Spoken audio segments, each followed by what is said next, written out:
کہ وہ خوار ہو کر رہ جائیں گے۔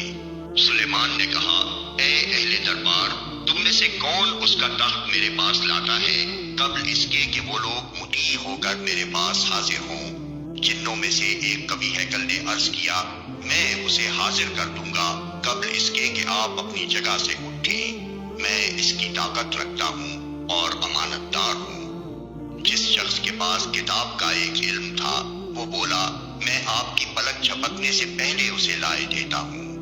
جو ہی کہ سلیمان نے وہ تخت اپنے پاس رکھا ہوا دیکھا، وہ پکار اٹھا، یہ میرے رب کا فضل ہے تاکہ وہ مجھے آزمائے کہ میں شکر کرتا ہوں یا کافر نعمت بن جاتا ہوں۔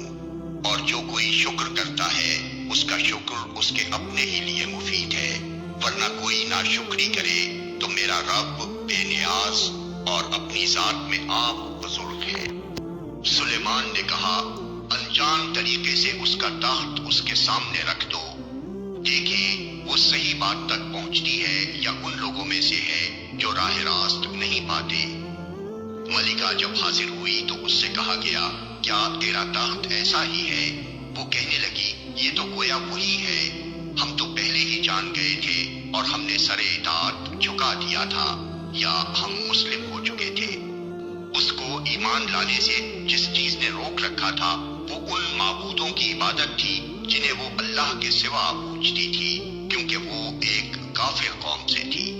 اس سے کہا گیا کہ محل میں داخل ہو۔ اس نے جو دیکھا تو سمجھی کہ پانی کا حوض ہے اور اترنے کے لیے اس نے اپنے پائنچے اٹھا لیے۔ سلیمان نے کہا، یہ شیشے کا چکنا فرش ہے۔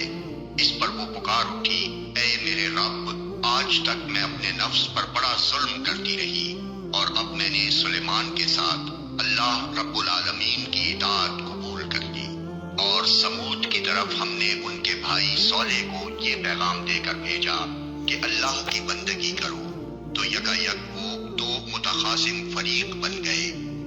صالح نے کہا، اے میری قوم کے لوگوں، بھلائی سے پہلے برائی کے لیے کیوں جلدی مچاتے ہو؟ کیوں نہیں اللہ سے مغفرت طلب کرتے، شاید کہ تم پر رحم فرمایا جائے۔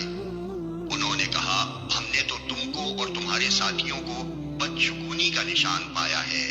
صالح نے جواب دیا، تمہارے نیک و بد شگون کا سر رشتہ تو اللہ کے پاس ہے، اصل بات یہ ہے کہ تم لوگوں کی آزمائش ہو رہی ہے۔ اس شہر میں 9 جتھےدار تھے جو ملک میں فساد پھیلاتے اور کوئی اصلاح کا کام نہ کرتے تھے۔ انہوں نے آپس میں کہا، خدا کی قسم کھا کر عہد کر لو کہ ہم صالح اور اس کے گھر والوں پر شبخون ماریں گے اور پھر اس کے ولی سے کہہ دیں گے کہ ہم اس کے خاندان کی ہلاکت کے موقع پر موجود نہ تھے، ہم بالکل سچ کہتے ہیں۔ یہ چال تو وہ چلے اور پھر ایک چال ہم نے چلی جس کی انہیں خبر نہ تھی۔ اب دیکھ لو کہ ان کی چال کا انجام کیا ہوا۔ ہم نے تباہ کر کے رکھ دیا ان کو اور ان کی پوری قوم کو۔ وہ ان کے گھر خالی پڑے ہیں اس ظلم کی پاداش میں جو وہ کرتے تھے۔ اس میں ایک نشان عبرت ہے ان لوگوں کے لیے جو علم رکھتے ہیں، اور بچا لیا ہم نے ان لوگوں کو جو ایمان لائے تھے اور نافرمانی سے پرہیز کرتے تھے۔ اور لوط کو ہم نے بھیجا۔